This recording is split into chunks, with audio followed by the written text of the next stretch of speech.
اللہ تبارک و تعالی نے قربانی کا عظیم تذکرہ فرمایا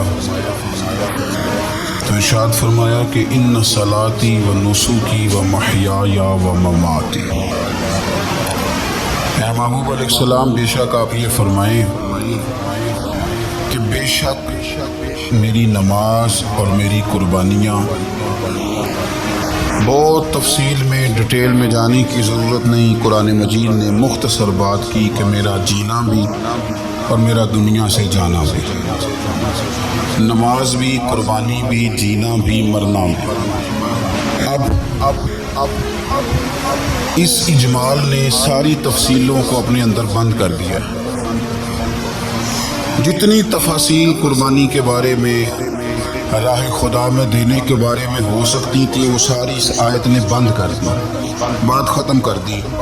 بے شک میری نماز، میری قربانی، میرا جینا، میرا مرنا للہ رب العالمین، اس رب کے لیے ہے جو تمام جہانوں کو پالنے والا ہے۔ رضائے الہی میں کیا دینا ہے، کیا رکھنا ہے، بات کو سمیٹ کے رکھ دیا۔ فرمایا جینا بھی اللہ کے لیے ہے، مرنا بھی اللہ کے لیے۔ قربانی کا مفہوم صرف اتنا نہ سمجھیں، اس کا فلسفہ سمجھیں۔ قربانی کا مفہوم صرف اتنا نہیں ہے کہ آپ نے ایک جانور خرید لیا تو آپ نے اس کو ذبح کر دیا۔ قربانی کا مفہوم یہ ہے کہ اللہ کی رضا کے لیے قربانی کرنی، اس ذات کی بلندی کو دیکھیں، اس کے مقام کو دیکھیں، اس کے مرتبے کو دیکھیں، پھر اس کی عطاؤں کو دیکھیں، پھر ہمارے بن مانگے اس نے ہمیں کیا کچھ دیا، اس کے نوازنے کو دیکھیں۔ میرا جو دوست مجھے زیادہ پیارا ہوتا ہے، اس کے گھر میں سادے شاپر میں سوٹ نہیں لے کے جاتا، میں اس کو منگاتا ہوں، گفٹ پیک میں بند کرتا ہوں، ساتھ ایک مٹھائی کا ڈبہ رکھتا ہوں، اس کو اچھے انداز میں لے کر کے جاتا ہوں کیونکہ مجھے پیارا ہے اور اس کے ادب آداب کا خیال کرتا ہوں۔ تو آپ اس بات کو اچھے طریقے سے سمجھ لیں کہ قربانی کا مفہوم جانور کو ذبح کر دینا نہیں، قربانی کا مفہوم تو رب کی رضا کو پانے کا نام ہے، اللہ کی رضا کو پانا ہے۔ وہ کتنا اعلیٰ ہے، تو جب اس کی بارگاہ میں تحفہ بھیجنا ہے تو پھر آپ نے جانور کو پیش نظر نہیں رکھنا، پھر تو آپ نے اس مالک کو پیش نظر رکھنا ہے کہ جس کے شایان شان ہم کچھ پیش کرنے کی صلاحیت اور قابلیت نہیں رکھتے۔ تو اللہ کی ذات کے شایان شان دیکھیں نا، قرآن مجید نے ایک سوچ ہمارے ذہنوں میں پیدا کی۔ فرمایا اگر تم چاہتے ہو نا کہ تمہیں بھلائی ملے اور تم درجہ ابرار میں داخل ہو جاؤ، ان الابرار لفی نعیم، وہ ابرار جنہیں اللہ جنت میں داخل کرے گا، تم بر تک پہنچ جاؤ، تو پھر فرمایا لن تنالوا البر حتی تنفقوا مما تحبون۔ فرمایا تم ہرگز بھلائی کو نہیں پہنچ سکتے جب تک اپنی پیاری چیز راہ خدا میں خرچ نہ کرو۔ مما تحبون یعنی وہ شے جس سے تمہیں پہلے پیار ہو جائے، جس سے پہلے تمہیں محبت ہو جائے، جو تمہاری پیاری ہو، وہ تم راہ خدا میں۔ آپ اس مفہوم کو اچھے طریقے سے ذہن میں، ہم لوگ کیا کرتے ہیں، ایک جانور لینا ہے، بس ٹھیک ہے جی مناسب مل گیا تھا، ذبح کر دیا۔ آپ اس کیفیت کو تو سمجھیں کہ یہ تحفہ کسی معمولی آدمی کو نہیں دینا، یہ رب کریم کی بارگاہ میں پیش کرنا۔ آپ ناراض نہ ہو تو ہم تو معاذ اللہ قربانی کے موقع پر بھی جوے کا انتظار کرتے ہیں، آخری دن دیکھوں گا جوا چڑھ گیا، دب گیا۔ اگر تو جانور بڑا نیچے گر گیا تو موج بن گئی، مثلا کیا ہو جائے گا، 20,000 سستا ہو جائے گا کیا؟ تو آپ کا یہ نفع نہیں کہ اللہ کی رضا کے لیے 20,000 اور زیادہ لگ جائیں اللہ کے راستے میں۔ وہ جو سٹیٹس تھا نا رب کی رضا کے لیے دینے کا، اپنی پیاری چیز مما تحبون، اور اس کے تحت ہمارے مفسرین نے لکھا اس سے مراد صرف مال دینا نہیں کہ کوئی بندہ سمجھے صرف مال دوں گا تو نیکی تک پہنچ جاؤں گا۔ وہ کہتے ہیں اگر تجھے برادری پیاری ہے تو برادری قربان کر مصطفیٰ کے نام پر، اگر تجھے عہدہ پیارا ہے تو اپنا عہدہ قربان کر نبی پاک کے نام پر، اگر تجھے علاقہ پیارا ہے تو ہجرت کر رسول اللہ کے نام پر، اور اگر تجھے اپنی ذات پیاری ہے، اگر تجھے اپنا آپ پیارا ہے تو جان پاویں نہ جان میرے محبوبہ، میں تے لگیاں توڑ نبیساں، راہ تیرے وچ رول کے مرساں، تے قدم نہ پچھا ہٹے ساں سجنا جان امانت تیری تو جدو منگ سے میں پیش کرے سا جان امانت تیری جدو منگ سے میں پیش. ہمارا جو معیار بنا نا اللہ کے رستے میں دینے کا وہ بڑا کمزور ہے, اس میں لطف نہیں, اس میں حضرت عبداللہ ابن عمر یہ سادی باتیں ہیں پر اس کے کبھی حسن کو سمجھے. شکر کھانا انہیں پسند تھا. کس میں ہوتی ہے نا, کچھ لوگوں کو گوشت پسند ہوتا ہے تو کچھ بچے ایسے ہیں کہ وہ گوشت پک جائے تو وہ گھر سے نکل جاتے ہیں اس دن. حضرت کو شکر بڑی پسند تھی تو شکر کی بوریاں منگاتے تھے اور وہ منگا کے اللہ کے راستے میں خیرات کرتے تھے. آپ کے صاحبزادے کہتے ہیں حضور آپ پیسے دے دیں, کسی بندے کو کوئی ضرورت ہوگی تو وہ وہاں وہ لگا لے گا. تو آپ فرمانے لگے اللہ کہتا ہے پیاری چیز خرچ کرو, تو مجھے یہ پیاری ہے تو میں یہ نہ خرچ کروں. جو چیز آپ کی محبوب ہے, جو آپ کو جان سے عزیز ہے, جس سے آپ کو دلچسپی ہے, وہ جب آپ اللہ کے راستے میں دیتے ہیں تو پھر آپ یؤمنون بالغیب کی ایک بڑی خوبصورت تفسیر بن جاتے ہیں کہ آپ نے تحفہ سجا کے سنوار کے نکھار کے خوشبو لگا کے اچھی پیکنگ میں آپ نے اپنے مالک کے حضور پیش کیا. لیکن اگر آپ کہیں کہ اوہو خرچے بڑے زیادہ تھے, پہلے ہی حالات پہلے ہی بڑے خراب تھے, قربانی بھی سر پہ آ گئی ہے معاذ اللہ, تو آپ نے نا وہ مزہ خراب کر دیا, وہ ذائقہ نہیں ٹھیک رہا. وہ تو سودا ہی بڑا قیمتی ہے. وہ کہتا تو ایک دیتا جا 70 لیتا جا اور نفع ہی نفع, نقصان والا کھاتا ہی کوئی نہیں. تو قربانی کا ماحول سمجھے, مزاج سمجھے, پیاری چیز وہ 10 دن آپ کے پاس رہے, اس سے آپ کو دلچسپی ہو جائے, کبھی آپ اسے دیکھنے جائیں, کبھی گھاس ڈالنے جائیں, کبھی اس کی پشت پہ ہاتھ پھیریں. یار نبی پاک کا قربانی کے ساتھ جو ذوق ہے اس کو ملاحظہ تو کرے. کبھی نہیں کہا سیدہ فاطمہ سے کہ اپنے کمرے سے باہر آ, کبھی نہیں کہا, کبھی نہیں کہا حضور نے. اور پھر میں غریبوں سے بھی کہتا ہوں کہ نبی پاک پر کبھی زکوٰۃ فرض نہیں ہوئی, اتنا مال ہی نہیں تھا کہ زکوٰۃ فرض ہو, کبھی زکوٰۃ فرض نہیں ہوئی. لیکن قربانی حضور ایک نہیں دیتے تھے, 2 دیتے تھے. اور ایک اونٹ میں 7 حصے ہوتے ہیں, 7. لیکن جب حضور حج کرنے گئے تھے تو میرے نبی پاک نے 63 اونٹ ذبح فرمائے. ذرا 7 سے ذرا دیکھیں تو دیکھو کتنے بنتے ہیں. ہم سارا سال امیر ہوتے ہیں, عین قربانی کے دنوں میں غریب ہو جاتے ہیں. موٹر سائیکل چھوٹی عید کے بعد لی تھی, اس کے لیے پیسے تھے, لیکن قربانی کی جانور کی باری آئی تو ہاتھ تنگ ہو گیا. پتہ نہیں وہ کیسے تنگ ہو گیا, اللہ ہی بہتر جانتا ہے. اپنے ماحول کے اندر وہ خاص ایک خوشبو پیدا کریں جو رضا الہی کا ہو. حضور نے کبھی نہیں سیدہ پاک سے فرمایا کہ باہر آؤ, لیکن حسنین کریمین فرماتے ہیں کہ حضور نے قربانی کا جانور خریدا, پھر سیدہ فاطمہ زہرا رضی اللہ تعالی عنہا کے صحن میں حضور لائے. صحن میں نبی پاک سے زیادہ نازک مزاج بندہ کوئی نہیں کائنات میں آئے گا. حضور کے وجود اطہر پر مکھی نہیں بیٹھتی تھی, پسینہ آتا تھا تو خوشبو آتی تھی, لیکن حضور قربانی کا جانور دست مبارک سے ذبح فرماتے اور کہا فاطمہ ادھر آ بیٹے.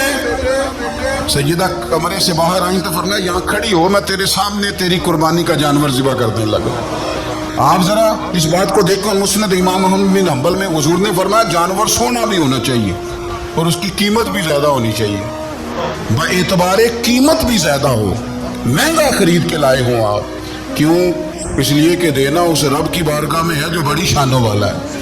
تو ہم نا آہستہ آہستہ آہستہ ان چیزوں سے پیچھے ہٹتے جا رہے ہیں جو چیزیں ہمیں اللہ کے قریب کرتی ہیں. ہو جاتا ہے کچھ چیزوں سے پیار ہونا چاہیے, لیکن جب اس چیز سے بڑھ کر رب سے پیار ہو, اس کے محبوب سے پیار ہو, تو پھر وہ چیزیں کوئی اہمیت نہیں رکھتی. حضرت حارثہ بن نعمان رضی اللہ تعالیٰ عنہ کہتے ہیں میں نے چھوٹی سی ایک گھوڑی لے کے پالی, پیار بھی بڑا ہو گیا, وہ بڑی بھی ہو گئی, خوبصورت بھی بڑی تھی, اور کبھی کبھی میرے بچے مذاق بھی کرتے, کہتے ابا سچ بتا ہم سے زیادہ پیار ہے کہ اس گھوڑی سے زیادہ پیار ہے؟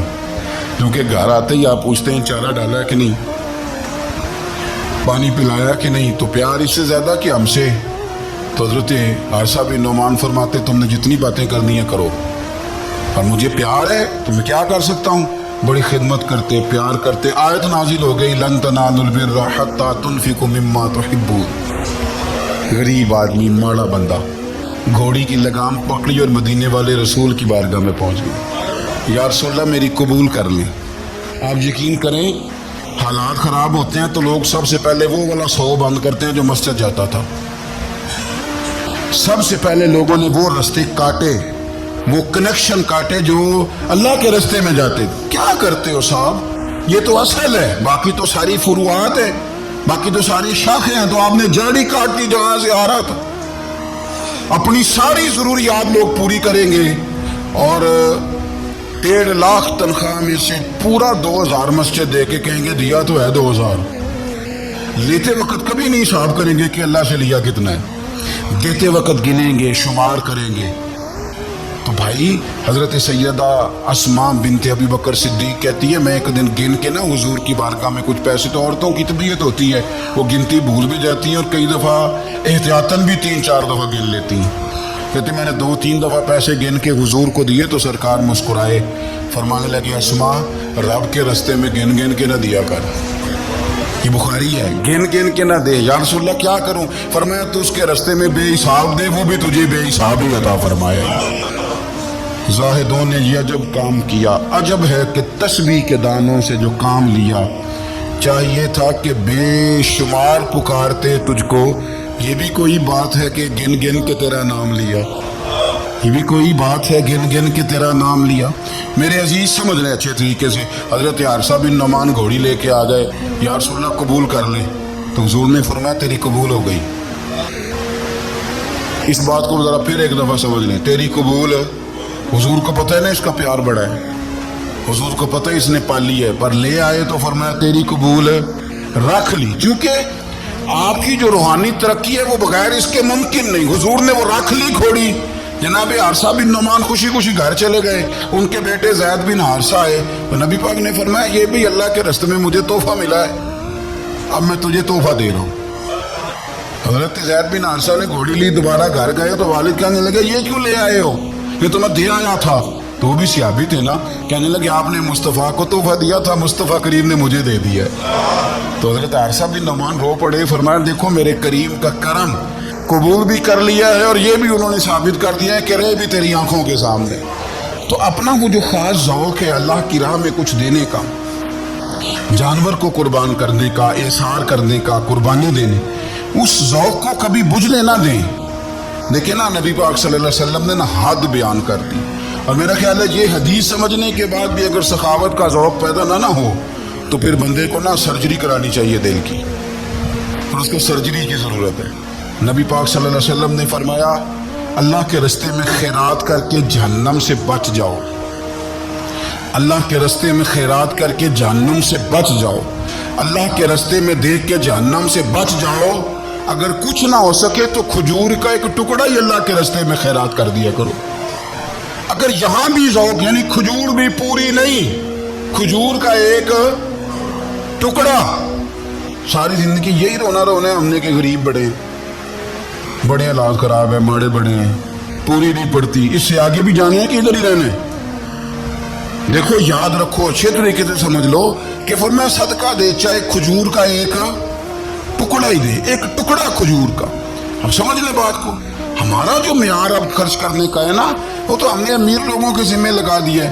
اور امیر بیچارہ بھی وہ کئی دفعہ الجھ جاتا ہے، وہ کہتا ہے جناب کس کس کو دیں، مسجد کو، مدرسے کو، گلی بنانے والوں کو، قبرستان بنانے والوں کو، غریبوں کو، بیواؤں کو. سب کو پتہ چل گیا محلے میں فلانا بندہ امیر ہے تو ہر ایک کی توجہ اسی کی جانب ہے. اور میں نے تو اپنی زندگی میں یہ بھی دیکھا ہے کہ امیر کے پاس پیسے آ جائیں تو لوگ اس طرح شکوہ کرتے ہیں کہ دیتا نہیں، جیسے اس کے نہیں اس بیچارے کے پیسے ہیں. اس کے بہن بھائی کہہ رہے ہوتے ہیں دیکھو جی خود کروڑوں کی جائیداد خرید لی، ہمیں 5000 نہیں دیا. بھائی خدا کے بندے پیسے اس کے دے چاہے نہ دے. تو جب ہم سارے مل کے سخاوت کریں گے، جب امت ساری یہ شعور پیدا کرے گی، بیدار کرے گی اپنے دل میں باتیں کہ میں نے اللہ کے راستے میں کچھ دینا ہے، تو پھر تھوڑا تھوڑا کر کے. میں اکثر کہتا ہوں کہ ایک پوری یونیورسٹی قائم کر دینا بھی بڑا کمال ہے. تو میں نے اپنے شہر کے اندر ضلع میں ایک یونیورسٹی قائم کر دی. ایک انسٹیٹیوٹ بنا دینا بھی بڑا کمال ہے. اور ایک مدرسہ قائم کر دینا قرآن و سنت کا بہت بڑا کمال ہے. لیکن ہم یہ سارا کچھ نہیں کر سکتے. ایک غریب بچے کا خرچہ تو اٹھا سکتے ہیں کہ نہیں؟ اگر آپ نے ایک غریب بچہ باشعور کر دیا، تعلیم یافتہ ہو گیا، تو آپ نے یونیورسٹی کا کام ہی کیا ہے. لیکن ہم اس طرف بھی آنے کو تیار نہیں ہوتے. اپنی قربانی کے لحاظ سے ماحول کو سخاوت کا رنگ دیں، ماحول کو ذوق کا رنگ دیں. ہمارے ہاں لوگ پوچھنے لگ جاتے ہیں کہ قربانی کا سارا گوشت گھر میں رکھنا جائز ہے؟